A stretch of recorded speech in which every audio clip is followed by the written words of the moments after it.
Балыкчы шаарында жайкы сезондун башталышына байланыштуу жол коопсуздугун камсыздоого багытталган күндүзгү жана түнкү рейдтер өткөрүлүп жатат. Бул рейдтер Бишкек шаарынан келген жол кыймылынын коопсуздугун камсыздоо башкармалыгынын атайын тобу тарабынан уюштурулууда. Иш-чарага УКМКнын Балыкчы шаардык бөлүмүнүн кызматкерлери да катышууда.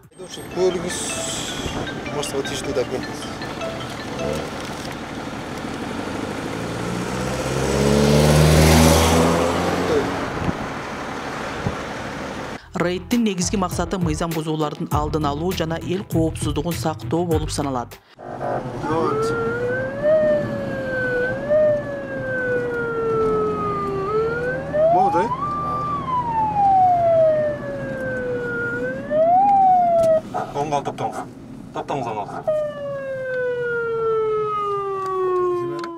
Көзөмөл учурунда мас абалында унаа башкарган айдоочулар, номери жок же жаап алган автоунаалар, ылдамдыкты ашырган жана айдоочулук күбөлүгү жок жүргөн жарандар такталууда.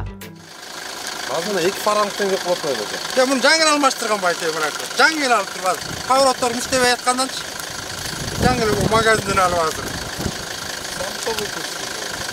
Ой, салып текшерилип чыккан азыр эле мына. Жаңы алып турсалды. Муну повороттор иштебей калып муну.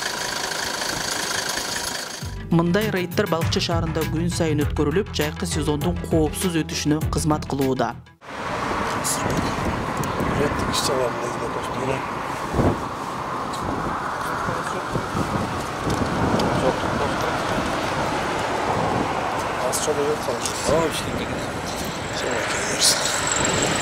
Мыйзам сакчылары жарандарды мыйзамга баш ийүүгө жана жол эрежелерин так сактоого чакырат.